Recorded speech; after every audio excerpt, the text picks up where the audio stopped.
Germany's current grid fee framework is set until the end of 2028. So what will happen after that?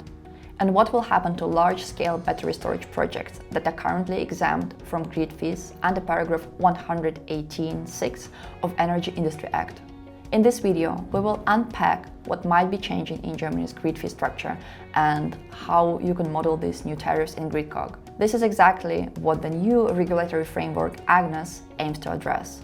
According to the recently published consultation paper, the full exemption from grid fees for BESS will be discontinued. The proposed grid fee structure, which could be implemented from 2029, has a capacity component and an energy component. The grid user will choose how much capacity they want to order from the grid. The chosen level is called the Bestellleistung. For this chosen limit, you will pay a capacity price and an energy tariff for consumed power called Arbeitspreis. You pay an Arbeitspreis 1 rate for the electricity you take from the grid, as long as you stay within your chosen capacity. And if you exceed it, an extra kilowatt hour gets more expensive and you pay a higher Arbeitspreis 2 rate. Also, a dynamic grid fee component will be introduced and adjusted based on how grid users interact with the grid. For example, higher grid fees will apply if a battery feeds power into the grid during periods of high congestion, while the grid fee may be negative if the battery helps relieve grid congestion and operates in a grid-friendly manner.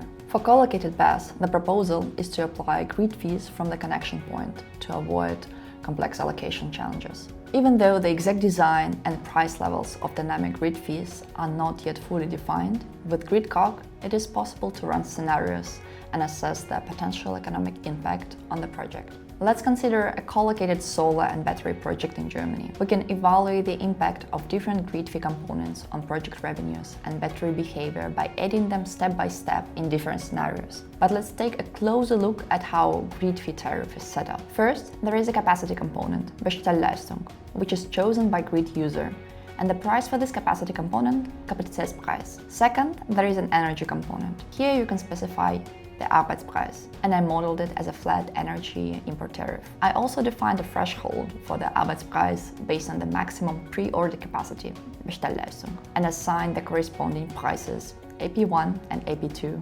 accordingly. In addition, I included 2 dynamic grid fee components. Since these fees are intended to address grid congestion, I tested both directions, an import fee component and export fee component. This allows the model to capture both grid-supportive and grid-challenging battery behavior. I used a time-of-use structure where a schedule defines how the system is remunerated. The battery is incentivized or penalized depending on whether it is charging from the grid during peak load hours, with high network fees applied during periods of high system load. When we run the model, we can see the resulting project cash flows. Our base case is the scenario without grid fees.